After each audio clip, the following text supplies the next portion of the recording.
Greetings, everyone, and welcome to this week's Real Talk with ZSJ. I am your host, Sister Zakia Sankara Jabbar, and tonight we're having a discussion about education, something that I care a lot about, and actually something that I do professionally is work in the education advocacy, specifically around racial justice for Black students in our education system. So, welcome. Hit the like button. Make sure you share this broadcast because we really want this to be a lively discussion. We believe that you all will learn a lot from our guest here today. And so, yeah, make sure you hit the like button and share. And we will be paying attention to the comments. Towards the end, we will try to pull up some of the questions. If you all happen to have any questions, we'll try to pull those up. But yeah, welcome to the broadcast. And I will ask my guest, Dr. Chike Akua, please introduce yourself to the audience. Welcome. Thank you so much. It's a blessing to be here. Always a blessing to be here with you, Sister Zakia. My name is Dr. Chike Akua, and I'm an African-centered scholar. I'm very fortunate to serve on the faculty in the Department of Educational Leadership at Clark Atlanta University, one of our great HBCUs. And I'm also the author of 11 books, and my books are centered around developing African-centered curriculum resources.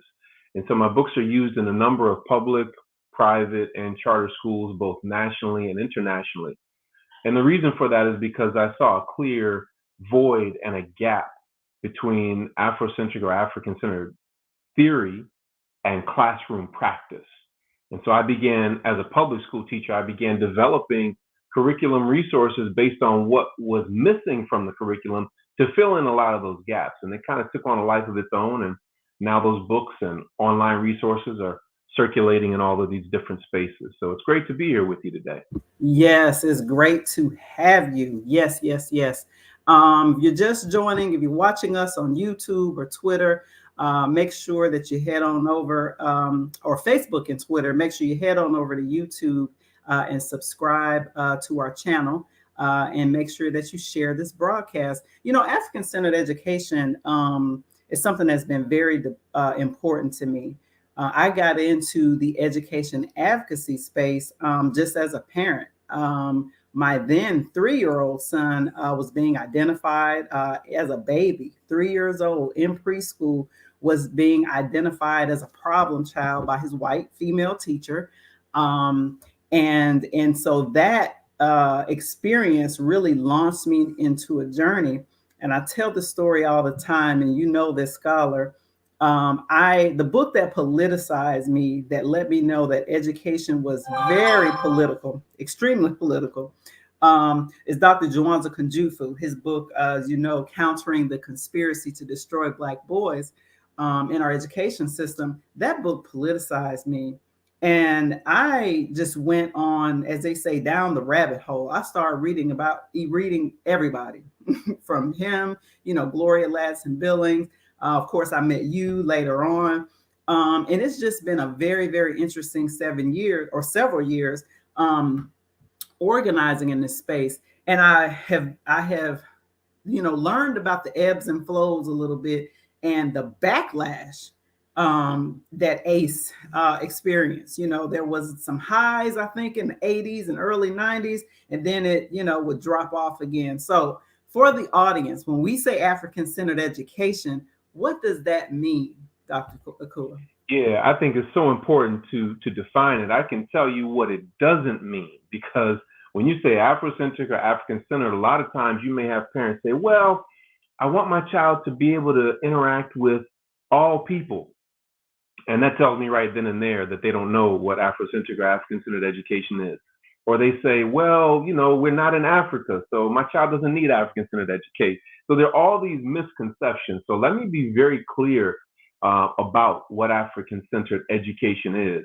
And if it's okay, I'd like to share my screen because I'm a visual learner. Oh, it went off. Can you put it back up so I can share it for you? Oh, okay. Give me just a second. I'll go ahead and do that. Yeah. I'm very much a visual learner. And so because I know how much that helps me, the hope is that it will help others as well. So give me just a second because I had that up. But while I'm finding that, I can tell you that African-centered education is centering ourselves and our students, our children, in the best of African culture to examine and analyze information, meet needs, and solve problems in Black communities. Now, I know that's a mouthful, so bear with me for just a second, because like I said, I want to be able to show the visuals, and I just had it just a second ago, so I'm not sure why it's not showing up. Yeah, just hit the share again at the bottom because I don't see it. If you can share it at the bottom again, and I'll bring it right up. There it is. There we Okay, go. so you can see my screen? Yes. All right, so let's do this. You can see my PowerPoint now? Can you see my PowerPoint now? Yes, we got it. Okay. Yep, everybody can see it. Great. That's So a let me great go picture through this. too. Let me go through this definition again, okay?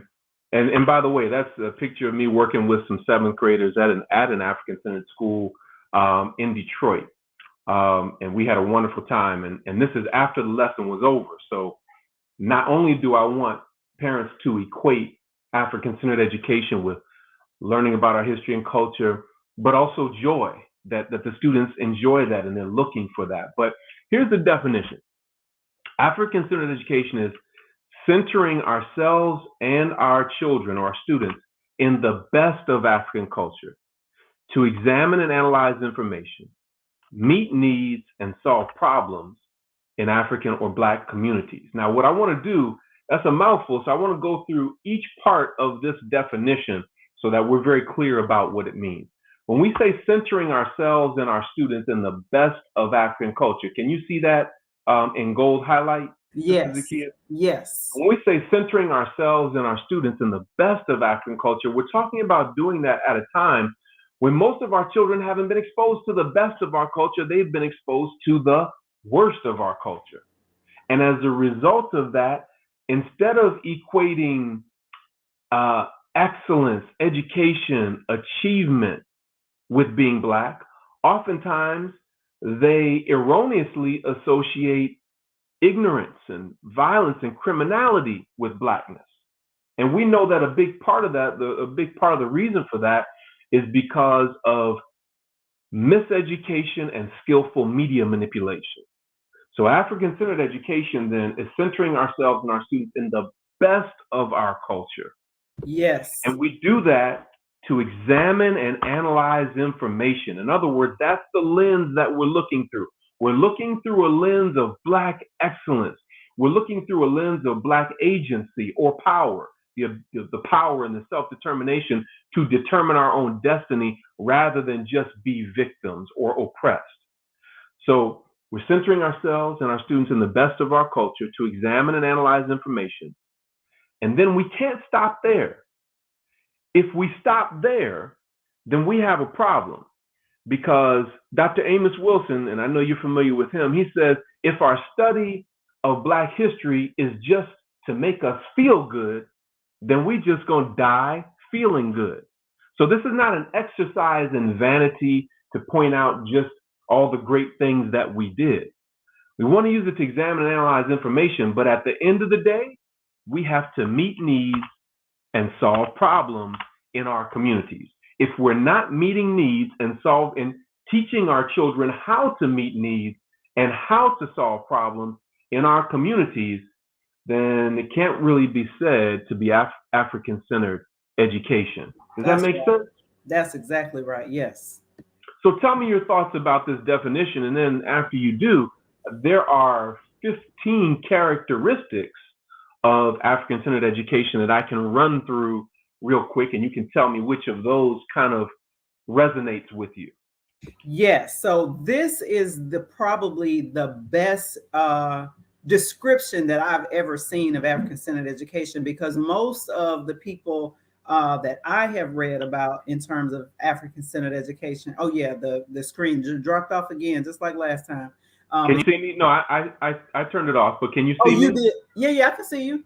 Okay, go ahead. Yeah. So yeah, when we can put it back up later. But no, that's probably the best description that I've ever seen. I kind of wish you would have left it up there because I wanted to get a screenshot.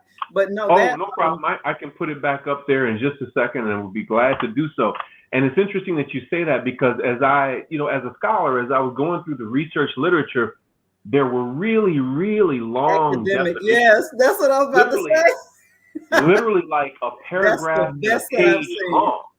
Right. Yeah, I was just like, because I think about like Malefic Santi's description. I think about, because his is a little different, is like Afrocentricity, but he talks about, centering the culture of the children in the education. So I've seen several definitions of African centered education, but that to me, I think is the best when you're trying to talk to parents who are trying to make the decision for what school and what type of schooling their children will receive. Um, right. you know what I mean? So that is perfect, and I'm glad that we're talking about it. Just want to just do a little bit more housekeeping. Want to welcome people. See some new people are coming into the chat. Make sure you hit the thumbs up button when you come in, and please share. If you're watching us on YouTube, please share. Facebook and Twitter, please share. Go ahead, Dr. Akui. I can add it to the screen now. There we go. So yeah, I wanted to get a screenshot of that because that is the best definition of African centered education that I've actually seen. But you, Sure. And like I said, I had come across these paragraph long or page long definitions, and the educator in me said, people aren't going to be able to digest it. They're not going to be able to understand it. And so, right, one of my duties as a scholar is to name and frame ideas and then to define and refine right, ideas. And so that's why we tried to make it a shorter definition that everybody could kind of understand. But right, also in the process of doing that, I recognized that in order for parents to understand what it's all about, I needed to develop some standards. And we right. hear a lot about standards-based education, standards-based instruction, but as I always tell my students, my master's and doctoral students at Clark Atlanta University, I always ask the question, whose standards, That's right. right? And so, we hear so much about standards-based education. I said, well, where are our standards and where are they represented? And so what I That's want to do is I want to give you 15 of the of what I regard as the essential elements of African-centered education, or ACE. And what I would like for you to do, and I'm going to run through them fast because I realize that time is of the essence. And maybe as I'm running through each one, if you can just jot down what number or which numbers kind of resonate with you, then maybe we can come back and discuss those. How's that sound? sounds good. Okay. So, number one, African-centered education places Africa, African people, and African points of view at the center of all things studied. We say this because, for the most part, in most school curricula, Africa, African people, and African points of view are on the margin. Like if you have a sheet of notebook paper and the red line, which represents the margins, we're not in the center of conversation. We're on the margins, and we may come up every once in a while, or maybe during Black History Month. But Right. African-centered education places Africa, African people, and African points of view at the center of all things studied. Number two, ACE requires an African value system. And for those that have studied African values, and that study is called axiology, African values are very unique and distinct from Eurocentric values. So, for example, one of the quintessential American and Eurocentric values would be hyper-individualism. Right. That is the exact opposite of traditional African values. We're about communalism and working together. I like the idea of Ubuntu. I am because we are. That's because right. we are, therefore I am. There's an African proverb that says, a person is a person because there are people. So everything is communally centered. It's centered around what's best for the community. And when the community gets what it needs, the individual gets what it needs.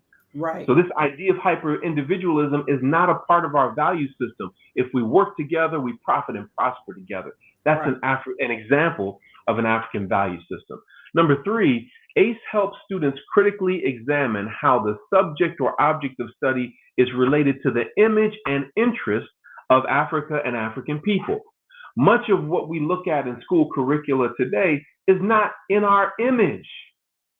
And when we are presented, it's a skewed and inauthentic example of who we are, or it's woefully insufficient. So we have to look at what is, as Dr. Maulana Karenga says, what is in our image and interest. Much of what is presented is not in our interest. And anytime we do try to rise up and present what is in our interest, there's a heavy backlash, as you see what's going on with critical race theory, even though African-centered education goes far beyond critical race theory. But there's some great tools in critical race theory, okay? African-centered education, number 4, taps into the spirit of the children, okay? In many cases, in Eurocentric or Western education, the spirit of the children is not even something that's recognized or talked about. But in African-centered education, it's something that cannot be ignored, because we understand that true education is when you tap the spirit, touch the soul, and transform the child into its higher self. So African-centered education taps into the spirit of the children. And then number 5, ACE requires a sharp orientation towards social justice, that when you teach our children what the issues are, you'll be amazed at how much they perk up, how much their engagement and achievement increases, because you're talking about issues that are near and dear to their hearts and affect themselves and their loved ones, okay? And again, I know I'm running kind of fast, but just let me know which ones you want me to go back to when I'm done. Okay. Number 6, ACE requires methods that are unique and indigenous to the nature and needs of African children. Much of the methods that are used in public and private schools are not methods that are unique to the nature and needs of African children. We have unique learning styles that when you utilize these learning styles, again, engagement and achievement increases dramatically. And when you don't use these methods that have been proven to work with Black children, engagement and achievement decreases sharply, okay? Number 7, ACE requires a consciousness of victory.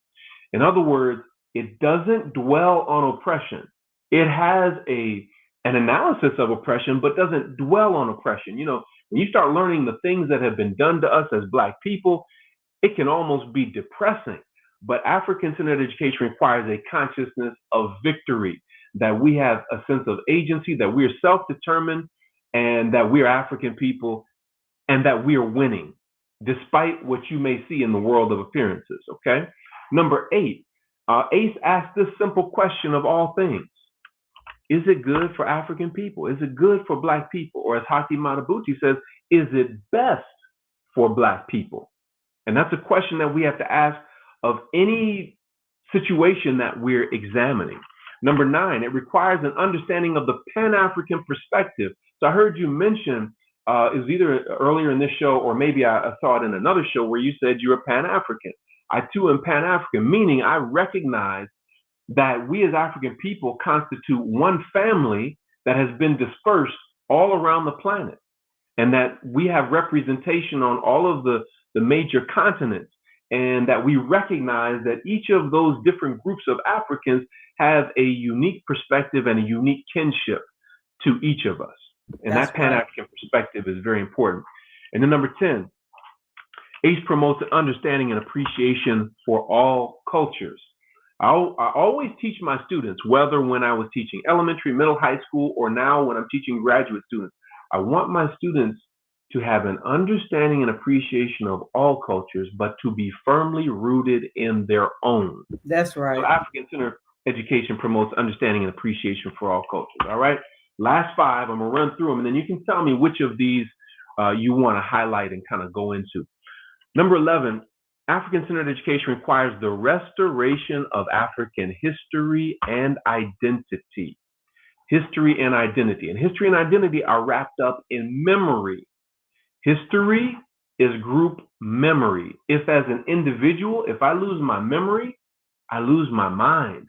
They call it Alzheimer's disease, dementia, right? Amnesia. If you lose your your memory, you lose your mind. Well, if history is group memory, then what does that mean when a group of people lose their memory or their group history? And that's why sometimes we see Black people losing their minds. So African-centered education requires the restoration of African history and identity. Number 12, and this is one that I've added, and that is that African-centered education requires social emotional learning strategies to help resolve the multi-generational unaddressed trauma of the Ma'afa. The Ma'afa is the interruption of African sovereignty, or what people today will call slavery, but it has lasted far beyond that period from say 1619 to 1865. The Ma'afa is still going on. And so what we're dealing with is intergenerational and multi-generational unaddressed trauma. And so a skilled African-centered educator knows how to infuse social emotional learning strategies into their teaching to help resolve some of those traumatic issues. Number 13, ACE requires an understanding of cooperative economic empowerment strategies. You know, and we talked about this before coming on this evening, Sister Zakia, the fact, you know, how we have to build economically. A lot of times in our community, we have people who have consciousness, but they have no capital. Let me ask you to pause just a few minutes, Dr. Akua. So there's somebody on Facebook said they can't hear. When you shared this, did you hit the button for audio as well? You're asking me if I did? Yeah, let me when you looked at the bottom to share, and when it came up, did it ask you to share audio? Do you remember? I didn't see that, but I wasn't sharing a video, so I didn't look for that. But I can go back and do that if you like. RM, can you let me know if you can hear Dr. Akua? Oh, everybody else said they can hear. I don't know why she can hear. Sister, you might, this is a sister on Facebook. She said she couldn't hear. You might want to check your phone because he been talking for a minute. I'm like, well, why wouldn't nobody tell us they couldn't hear? So yeah, check your phone, Sister Veronica, because this is very important information. We really want everybody to hear. Yeah, the brother here said he can hear. So yeah, I'm not sure. But go ahead, Dr. Akua. Keep going. I apologize. No problem. So when I say African-centered education requires an understanding of cooperative economic empowerment strategies. So we have people in our community who have capital. That's the money. Right. But they don't have any consciousness. That's the mentality. And then we have people who have the consciousness, but then they don't have any capital. And so once I discovered that early on, I said, okay, I got to be that brother who was able to raise capital and consciousness, because one feeds the other, right? So it can't be one or the other. It's got to be both and, capital and consciousness. And so one of the reasons why there's a drop off amongst young people who have been given an African-centered education is because they weren't provided the economic empowerment strategies to go along with it. And if you're going to live out these values, you have to be able to provide economically for yourself and your family. And if you haven't been taught that, that's a tough thing to do, right? So we want to make sure that we're infusing these business building strategies into how we teach our children if we're expecting them to build a reality for themselves. Number 14, African-centered education prepares children for sovereignty. That means we control all of our resources. And this is going back to the economic empowerment strategies. The sovereignty means not only do we control all of our resources, we're recognized by others as being able to do that, recognized and respected for being able to do that. Okay, so sovereignty means we govern ourselves, we provide for our own needs, we build what we need to sustain ourselves, whatever that is that we need. And we have to prepare our children to be able to do that. That doesn't just happen, especially when we've been miseducated. And then lastly, once you're building these things, when you start building things of substance, building things of value, you got to protect it. So African-centered education prepares students to defend what we've developed and protect what we've produced. We have to be able to defend ourselves, our physical selves as a people, and also the things that we build. And so these constitute what I call 15 essential elements of African-centered education. Certainly there are more things, but this provides a framework for us to kind of start from. So I'll stop right there and just see which of those resonated most with you, Sister Zakia. So if you could share again, because I want you to go back to the first slide. Okay. Just for people who are just coming in, just want to remind people, hit the like button and share. But yeah, then go back to the first slide, because the first one, because I see new people are coming in. So I jotted down a couple numbers, really all of them. I love like all 15. And if we have more time, because I know we want to get to something else, we could like really go in depth. But because you mentioned it, right? At the beginning, like when you say you talk to parents and different things like that, put it in a view mode or the presenting mode so it'll be bigger on the screen. Yeah, there we go. So yes, number 2, to center African values. Unfortunately, and this is why I really want you to go into this one. Unfortunately, and fortunately for you, because I know you don't spend a lot of time on Twitter. Thank God you don't. There has been, and we might even get some people in the chat responding to this because we have a wide audience. There's a brother named Tariq Nasheed. You may be familiar with him. He's done Hidden Colors movies, several of them. Unfortunately, he seems to have turned away from the people that he had in his films, because Mama Dr. Frances Cress Welsing was in one of them, and others. He seems to have like turned completely away from those teachings, because as of late, unfortunately, he has been working overtime to further the wedge and divide between African Americans, or those of us who are ethnically, if you will, American, but identify as African. And he's been driving a wedge with Caribbean or African in the Caribbean, or Africans in the Caribbean, African continental Africans who have immigrated to the United States. So when you hear people tell you, well, I don't want an African-centered education because I ain't never been to Africa and I ain't going to Africa and all these other kind of things, that I see is proliferating a lot more. Can you just tell us a little bit more into number 1, why this is important as African descendant people? Sure, because with that in mind, with that context. Sure, when we came to America, we didn't cease being African, right? So you have 2 children.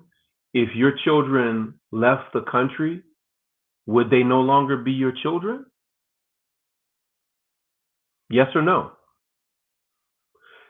So wherever we happen to be, we are still African people. And actually, your question actually corresponds with the one that talks about the Pan-African perspective, number 9. Yes. Because I have a Pan-African perspective, I see my brother or sister in Jamaica or Trinidad or Cuba still as my brother or my sister. I see the brother or sister in the UK or France who happens to be of African descent. I see them as my brother or my sister. I see the continental African who lives in Ghana or Senegal or Tanzania or South Africa as my brother or my sister. That's the Pan-African perspective. One of the simplest measures that Europeans used was the method of divide and conquer. Yes, that's it. And so that's a perfect example. So when you limit who we are to only those of us who are in the United States, you're losing your entire power base. Right? One of the biggest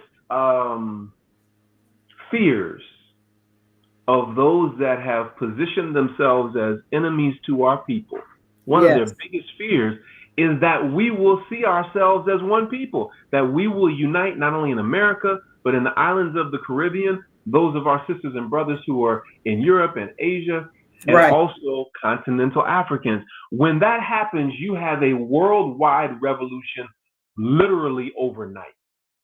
And That's that's the right. power of a Pan-African perspective.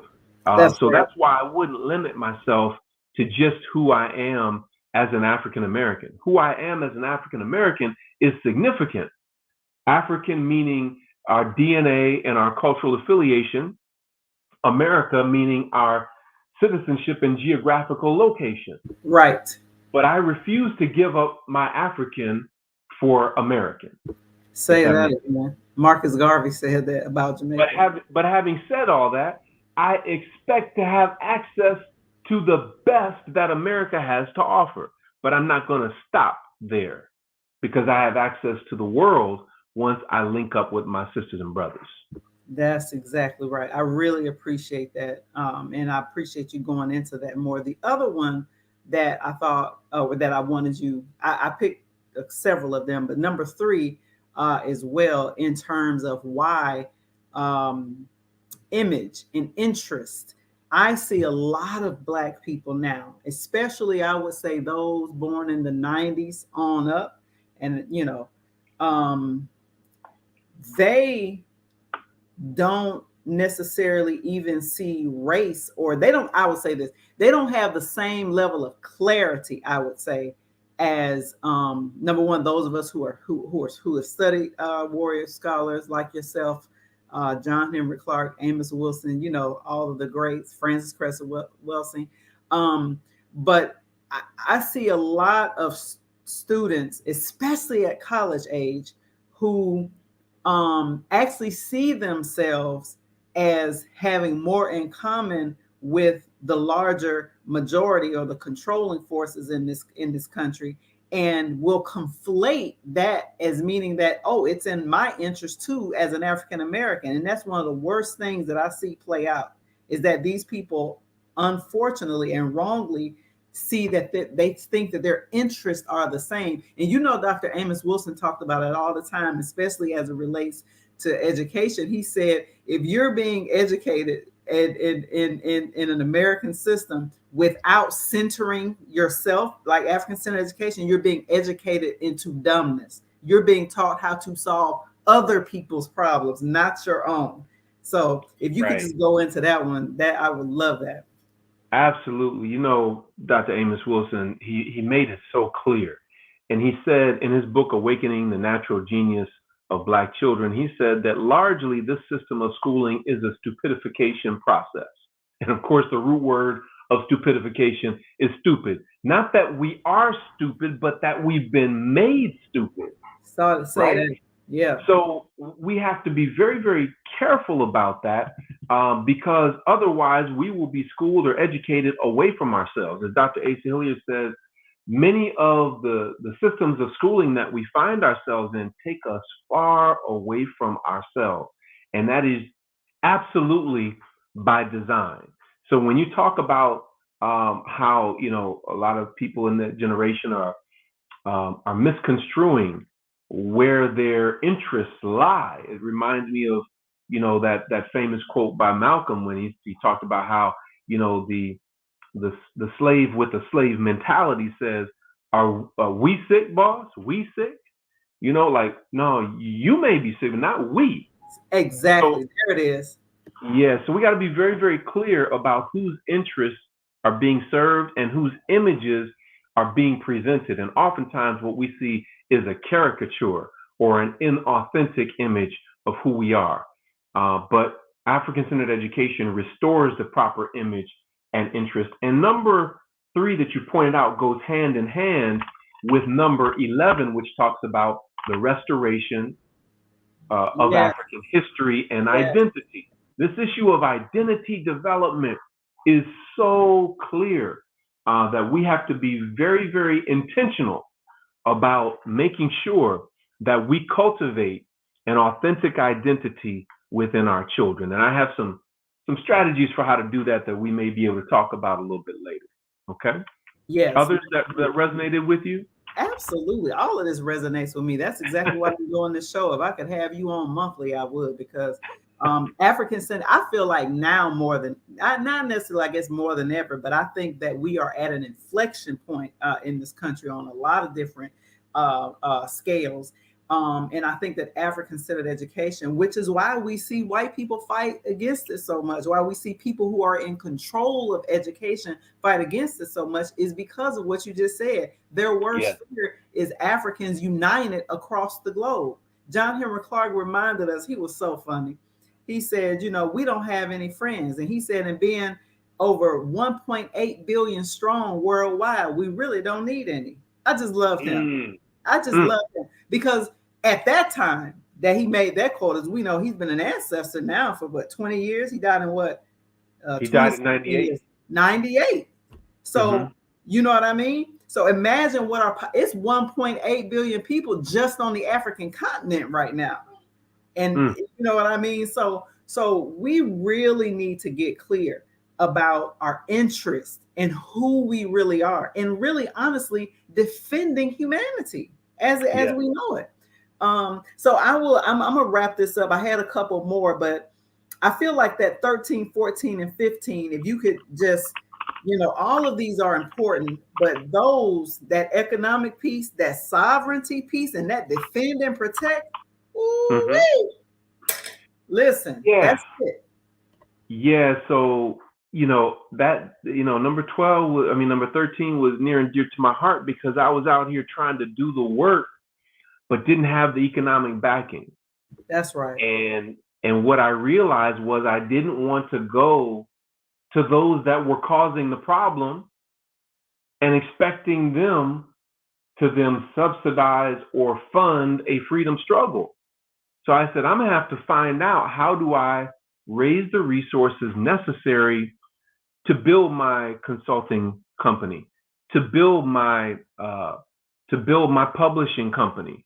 And I practice what Claude Anderson talks about, Dr. Claude Anderson, when he talks about vertical integration, meaning we control the product from the raw materials to the finished product. That's right. So when it comes to my books and my resources, I'm a Black publisher. I have a Black printer. I have Black people doing marketing and distribution for me. I have a Black web designer, Black photographer and videographer, right? Yes. And so at every stage, anytime any of my products get sold, Black people get paid. Notice, I didn't say I get paid. Black people get paid. Several Black people get paid in the process because my products are vertically integrated. The only thing I don't control would be the raw materials of the paper. So I don't control the wood that they make the paper from, to print my books. But every other stage of the process we control, and that allows us to pay Black people. And this is tremendous because what we pay them allows them to pay for school, to pay for their rent, their mortgage, their car payment, pay for their children to go to school and different things like that, pay for them to survive. So I'm very proud that we've been able to do that. But the only way that was able to be done was by developing cooperative economic empowerment strategies. Otherwise, what you will produce is bitter children who have this consciousness, but they have no way to sustain themselves. And then they have to go back to the very people that you taught them were oppressing them to look for a job. Damn.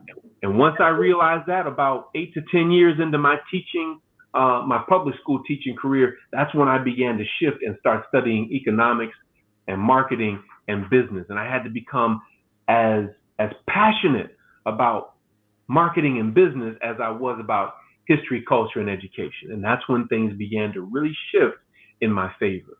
Okay. And all of this is directed towards sovereignty. Again, sovereignty is where we are self-determined enough to control all of our resources to provide for ourselves. We can do this if we come together in the right frame of mind.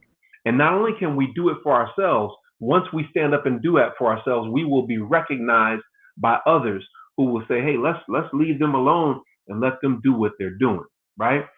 But then we know that historically, when we have stood up to do these things, there are those that attempt to sabotage what we do. So it would be very naive to think that you can sit here and build and empower the people and not have attacks come against you. You understand that that's all part of the game. So if you understand that that's part of the game, then we have to prepare our children to defend what we've developed and protect what we've produced, and not apologize for that. That's Free, right. proud, and productive people don't seek permission, or make apologies for defending and protecting themselves. That's right. No, you defend yourself and you protect yourself, because that's the intelligent thing to do. That's why Malcolm said, I don't even call it violence. He said, I call it intelligence. That's right. That's right. Dr. Cool, you listen, you can drop the whole mic and then some. That was powerful. And I know that the audience is getting a lot out of this. Before we head into the next segment, as you can see, I pulled up one of those questions that I said that we would get from our audience. Mm-hmm. And what this is, this is really a testament to why I started this channel, is because the type of information that you are doing, I want to be able to get it to a wider audience. I have my mod in the chat. She moderates the channel. Shout out to Sister RM. Make sure y'all hit the Cash App for Sister RM. She's even sharing for people to follow you on Instagram if people want to know more about your work. But that brother asked the question, what books would you recommend in terms of an entry into what being centered, African-centered education, but I guess more broadly in terms of what's important in terms of Afrocentricity as a whole? Well, of course, if you're talking Afrocentricity, then you have to go to the father of Afrocentricity, which is Molefi Asante. So I would definitely recommend him. But I would recommend my book, Honoring Our Ancestral Obligations. Honoring our ancestral obligations. And the reason that I recommend that is because, as I said before, looking for it. I recognize it. We can still hear you. Yeah, I was looking at hold it up. Yeah, because I usually have one right near me. Give me just a second here. No, you're fine, because we want people to buy these books. Yeah, right here. So this is what that book looks like. And you can go to readingrevolution.org and click on Books by Dr. Akua and to secure that for yourself. But the reason I recommend this book is because one of the things that I do and am known for is creating this bridge between Afrocentric philosophy and theory into practical application. So I take it out of the lofty academic language and make it plain for the average person to understand and practice. So at the end of each chapter of this book, there are questions for thought, reflection, and discussion that you can do with your family. Yes. There are all sorts of illustrations, and it's written in plain language for people to understand. And the reason that I did that, and you can see it's a thin book. The reason is because my transformation, my personal transformation, came at a point where I was an underperforming student and had challenges digesting the work of our great scholars. But it was Dr. Jawanza Kunjufu, it was Tony Browder, it was Baba Zak Kondo, it was Dr. Naeem Akbar, all of them who were writing these books that were right around 100 pages in very easy to read, easily accessible, that created that bridge for me. So that later on, then I can look at Dr. Cheikh Anta Diop's work. Then I can look at Ivan Van Sertima's work. Then I can look at Dr. Asa Hilliard and Amos Wilson and all the other great scholars, Dr. Wade Noble. Marimba Ani, who's still with us in Atlanta. Marimba Ani, yes.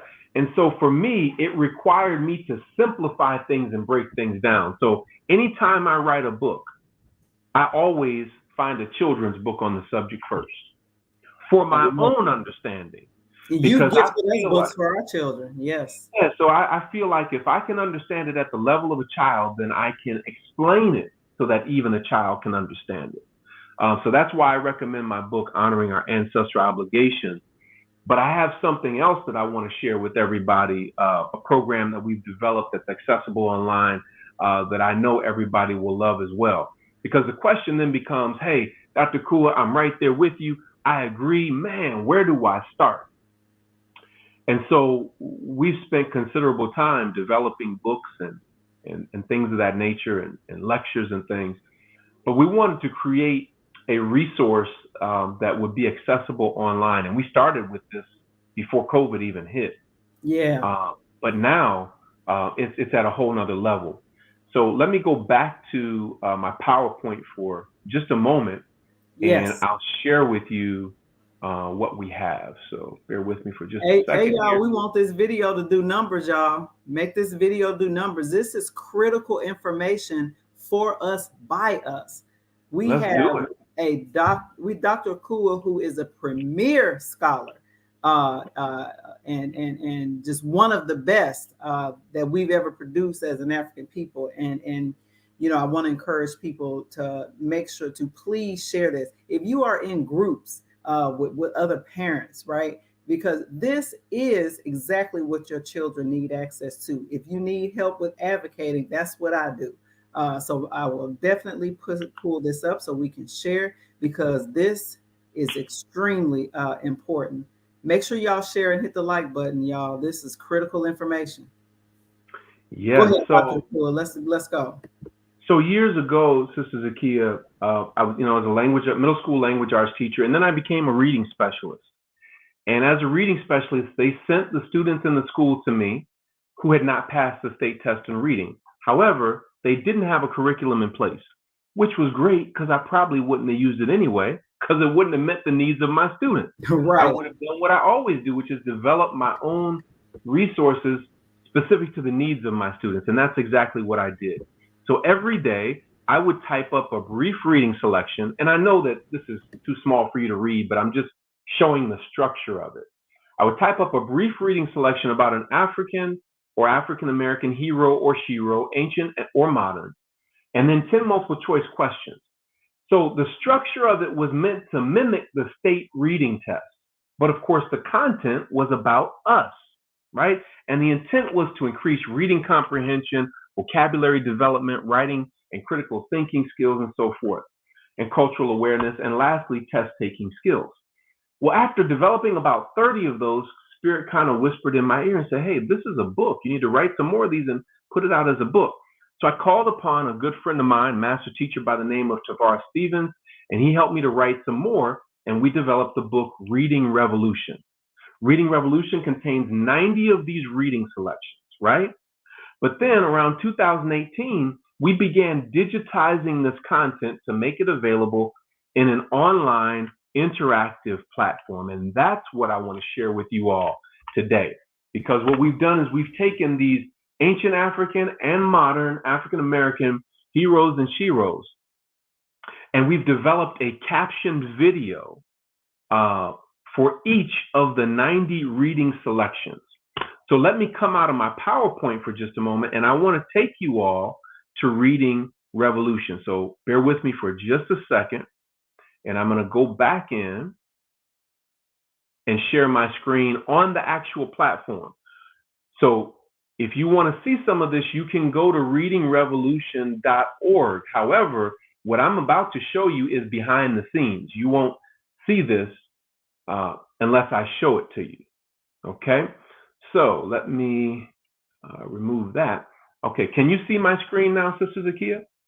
Yep, we can all see it. So these parts in gray represent the reading selections. And as you can see, we have a number of different reading selections. And each reading selection has 4 activities to go with it. I'm going to click on this one about Ahmed Baba. Well, I'm sorry. Let me come out for a second. I need to turn on the audio. So let me make sure the audio is turned on first, because I want to make sure that you all can hear this captioned video that I'm about to share. So my apologies for that, but bear with me. No worries. We still got our 40 people holding strong. Let's get more people in the building, y'all. This is good information. We all Okay, so you love can our see my children. screen again? Yep, I'm pulling it up. All right, so when I click on this, and I'm going to ask you to bear with me and just kind of walk through this with me real quick. Of course. We start with an African proverb or quote, okay? And this is going to frame the lesson. So this proverb says, books are worth their weight in gold. So real quick, Sister Zakia, I know you read a lot. Tell me, Yes. Well, you told me earlier, a book that politicized you was Jawanza Kunjufu's book, Countering the Conspiracy to Destroy Black Boys. That's right. So for you, that would be an example of how a book is worth its weight in gold, okay? After we go through a little activity with the proverb, then we do our Boabab vocabulary activity. And we call it Boabab vocabulary because, as you may know, the Boabab tree in African culture is considered the tree of life. That's right. And it's called the tree of life because it provides many of the resources that are needed in the villages and communities. And so we call it Boabab vocabulary because when you study these words and do the activities, it will bring life to your communication skills. It will bring life to your critical thinking skills, and it will bring life to your reading comprehension skills. So these are the words that you will encounter in the reading selection and in the captioned video that you're going to see in just a second. This is the reading selection, and you can see the vocabulary words are underlined so you can get to them quickly and easily. The captioned video is reading right from this text, okay? And so what I want to do is, of the 90 reading selections, we have a captioned video to go with each one, and the average one is about 3 minutes, and as you can see, this is just under 3 minutes. So I want to play this for the audience real quick. Yes, let's do it. And take you through it. So let me do an audio check real quick. Ahmed Baba at the University of Sankore. You can hear that? Yes, we can. Okay, so this is just under 3 minutes, and I'm going to let this play for just for a second. All right, so listen carefully. Ahmed Baba and the University of Sankore. From the 1300s to the 1700s, Timbuktu was one of the greatest cities in all of Africa. Situated near the Niger River, this great center of learning was known throughout the land. It was also an important trading center for gold, salt, iron, and books. Timbuktu had quite a reputation for educational excellence and wealth, so much so that students and scholars came from all over Africa, Asia, and Europe to study at the famed University of Sankore. Being near the river gave people easy access to this thriving city of trade and education and attracted many people. Ahmed Baba was the president of the University of Sankore for 30 years. During this time, he upheld the African standard of excellence, running the university with great vision. Also during this time, he authored 42 books. This means he wrote more than one book per year, in addition to his duties as president. Additionally, Ahmed Baba had over 1,600 books that he owned in his personal library. This shows that he knew the power of books to transform the mind. To Africans who introduced the art of writing to the world, books were sacred and holy.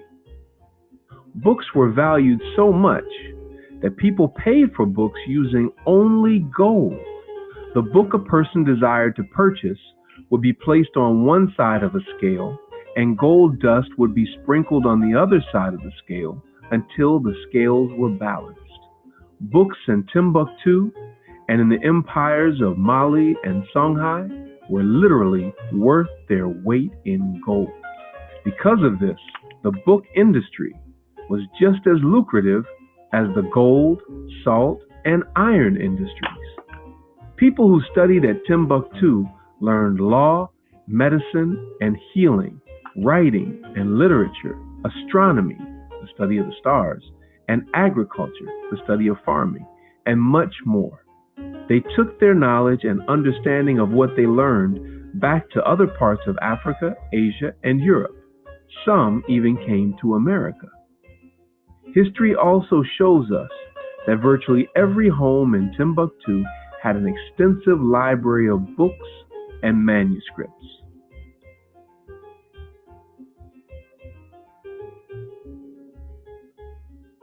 That was amazing.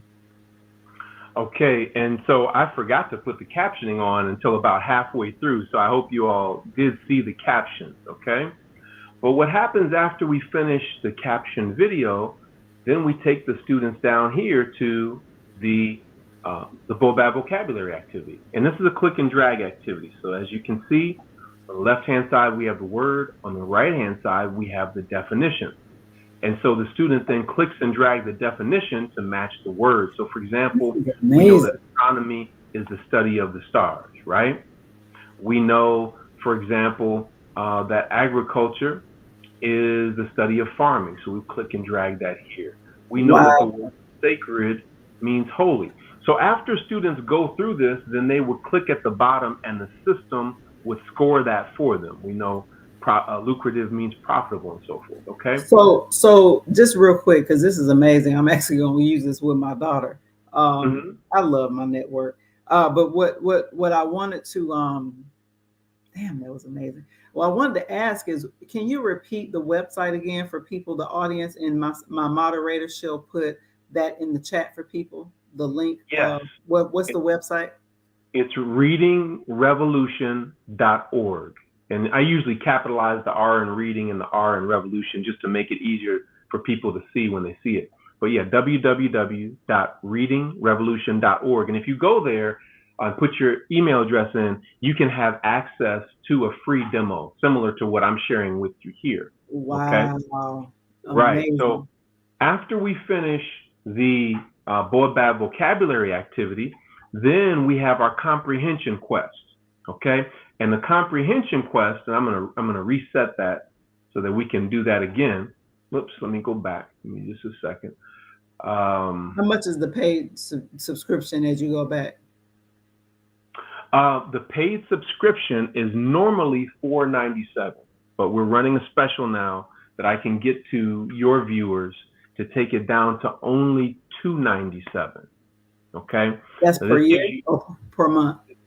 This gives you access to 90 captioned videos, the reading selections, and all the activities that go with it. So for example, I'm going to get this question wrong. I'm going to run through this real quick because I know we're short on time, but I know the word situated means located in the way that it's used. But I'm going to get this wrong so you can see how the system scores it. I'm going to get a few of them wrong, okay? But we know that people came from all over Africa, Asia, and Europe to study at the University of Sankore. What attracted them was all of these, okay? Which of the following best proves, okay? I'm just going to run through these, and I'm going to get some wrong, and I'm going to get some right, okay? Because I want you to see how the system scores it.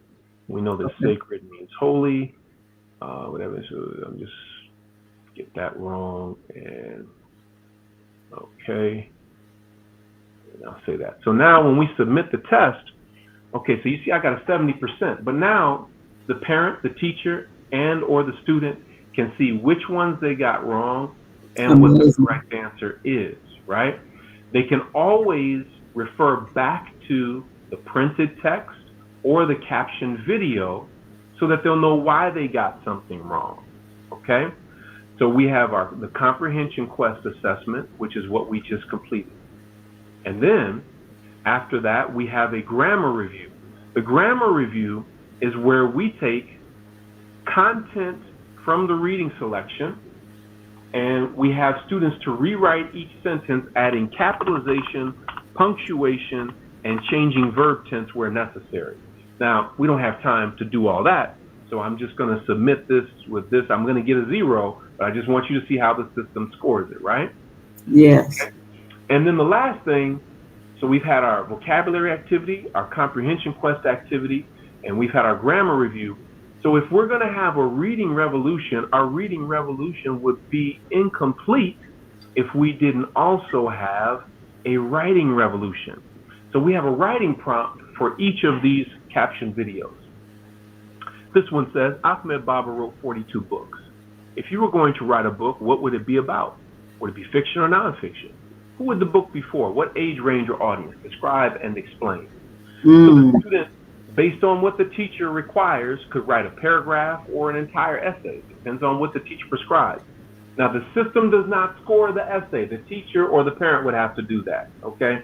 But everything else, the system scores, keeps track of it. Even if the child takes it more than one time, it timestamps it each time. So you can track a child's progress across all of the activities and all of the 90 reading selections. That's amazing.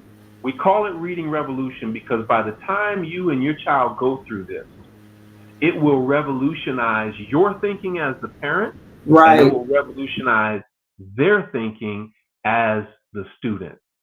So this is our most recent and most exciting resource that we have that we're making available to people now. And as I mentioned, we're running a special. So if you go on there and you do the free demo, we can send you an email offering you the special discount, or you can get in contact with us and we'll send you the link for that. Okay. Oh man, that this has been amazing, Dr. Akua. This is like a lecture, and that's one of the things that I envisioned when I created this channel, is that I did not want to be like everybody else, right? Like you people, they want to attract viewers based on all types of things that is not advancing us as a race.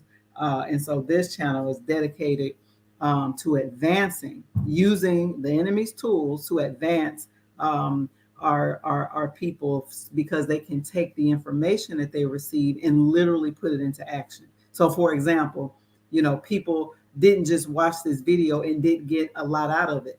They even, have an opportunity to go and sign up at your readingrevolution.org to ensure, right, that they are providing access to an African-centered education on top of what they get at school. That's what my husband and I have been doing since we had our children, is we do supplemental education. And at one time when we were still in Ohio, we ran a Saturday school.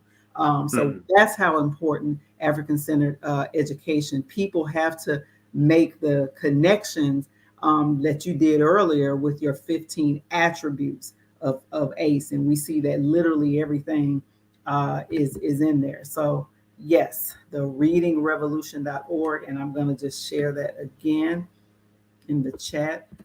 Any final words for the audience? We are a little bit over time, which is fine because you were sharing too much good information. Final words for the audience? Sure. Well, first, I want to say thank you to you for allowing me to share this on your platform. I've always been an admirer of your work and the work that you do with Brother Hashim.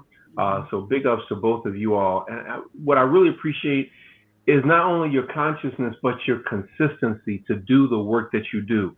And because I do similar work, I know it's not easy to be consistent in what we do, while at the same time raising a family and taking a stand on the critical issues that face us. And so I thank you for that. And the only thing that I would leave our listeners with is, there's an African proverb that says, if you dream of moving mountains tomorrow, you must first begin by moving small stones today. And I believe that each and every episode of your program, Real Talk, is us moving those small stones today, so that later we can move mountains. So. Yeah, because this video should do numbers. I mean, people should share this everywhere. We all, a lot of us, I'm saying we all have children. A lot of us have children, and a lot of us have children still in the K through 12 system. Some of them may even be in private school, but we know that this education is critical, particularly to African or Black children. So I want to thank you for your consistency. You are a professor at Clark Atlanta University, teaching college would-be teachers, if I'm correct. You teach students who are educational leaders, so assistant principals, hopefully future superintendents and things of that nature. Yes. Amazing. So that's the critical work. Because we have to, decolonize is a popular word now, but we have to decolonize and deconstruct all of the messaging that we have been inundated with to be anti-African or to be anti-Black. And so this is amazing. Again, I really hope this video is shared widely with the people who are watching, and encourage people to actually take advantage of that 50% offer to the access to those tools on your Reading Revolution website. I know I am. I'm certainly going to pick it up. One last question, though, because I'm figuring when people get on there, and even from your demonstration, what are the age groups? Not necessarily grade, because that's, Eurocentric stuff. What's the age groups that you think this would benefit most? Let me ask you real quick, what grade level do you think that particular reading selection was written at? Just take a guess. I would just say from that second or third, maybe, because Okay. second grade kids are still learning to read. But So that like looks like, go ahead. so like most of our people, we have higher standards, okay? Right, When we ran what are called the Lexile scores, it rated that reading selection at ninth grade. Well, we right, know our children in third and fourth grade, or depending on the quality of education that they've received, first or second grade, we know that they can understand that. right. But if they're saying that that's ninth grade, we Wow. already know that that's dumbing us down. Now, I Yes. wrote that for my middle school students when I was teaching middle school, but this is being used in a number of elementary schools, both public and private, and we're also international. So I let parents know that this can work for your child, I would say in the upper elementary all the way up into high school. And we're dealing with this at a time where a number of students have dealt with learning loss as a result of the pandemic and so many different things. But it can work for all of those grade levels. Exactly. And I just want to encourage people again, look, y'all, we pay for what we prioritize. We cannot, and I'm not saying that people do this, but for people who are thinking in the back of their mind, oh, that's so expensive. Number one, it's a 50% discount. And where are your priorities? Are your priorities ensuring that African children have what they need? When we looked at the 13, 14, and 15 bullet points Mm. on the slides that we shared above. So, all we need to do is, even if you have to save up for it, if you go on to Starbucks every day and all these other places, listen, save up for it. It's $2.97. And even if That you give comes it out as a to gift, $24, $25 a month if you were paying monthly. You don't okay, pay monthly, but if that's what it would come out to. So we have to prioritize our values and what we we value. have to. And education is extremely important to me. And so that's what I said, I have also used the curriculum of Kamali Academy, but I love the fact that you have this online, particularly for students who may be a little bit more engaged online. And so families have, some options. And I like that you pointed out that you can even do a monthly plan around $25 a month. Who can't do that? No, I'm That's saying literally saving. That's literally saving your Starbucks money for a week. that's what it is. And so the caption videos are a game changer because many of our children are visual learners. But yeah, it's about prioritizing what's most important to us and being willing to make the investment. That's exactly right. Well, Dr. Akua, you always have a place at this channel. If there's anything else that you have in the future as we continue to provide this space for Black folks, let me know, and we will definitely get you scheduled in. You are one of the best scholars that's still living, I would say, because a lot of the well, I won't get into that. We know that African-centered education and really Black studies on college campuses were thoroughly gutted, unfortunately. I think the last one standing that to me still, is more of a nationalist or Pan-African sovereignist, I will say, leaning is Temple with Dr. Malefi Asante. And I know for some reason HBCUs don't really offer a lot of the African American studies and things. And I was shocked to find that out. I We're forget where I fortunate to read that. have it. We're fortunate to have it at Clark Atlanta University, but That's there's never amazing. been a time when African or African American studies was not under attack. And That's so right. we have to write and fight, as Dr. Asante says. Right and fight. There it is. Mhm. Well, everybody, that's a wrap for this show. Join me again next week. Again, same place, same time, and I appreciate all of my loyal viewers. Shout out to Sister RM for moderating. If you're still watching us on Facebook and Twitter, please head over to the Real Talk with ZSJ YouTube channel and sign up. So we appreciate everybody. And next week, we are having Brother Akil Parker on, and he and I will be commemorating the birthday of the late, great ancestor, Dr. Amos Wilson, February 23rd. I believe he's born in 1941.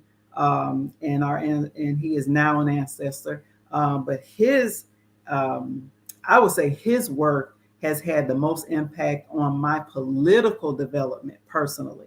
It was his work. And forgive me to the Christians, but I call his blueprint for Black Power my Bible. So it is amazing. So anyway, next week, same time, Akil Parker will be my guest. In fact, Hashim is going to connect Akil with you. He saw this flyer and he wants to connect with you. He's teaching at, what's the HBCU in Pennsylvania? It starts with a C. Cheney State. Cheney State. So he is actually a mathematician. The brother taught math in Philadelphia public schools for a considerable amount of time. But now, he's at the collegiate level, and he has actually started his own company like you. So you could probably give him some tips called All This Math. And he has created a concept called hystematics, where he literally marries African history with math to make it relevant. Wow. The brother bad. The brother bad. I have to tune in for that one. Yeah, the brother bad. Please make sure you tune in. So, everybody that's listening, y'all know y'all got to come back. Y'all got to come back. February 23rd, next Wednesday. So I appreciate you all listening. Y'all have a very good night, and we'll see you soon. Thank you, Dr. Akua. We'll talk soon. All right. Take care. Take care.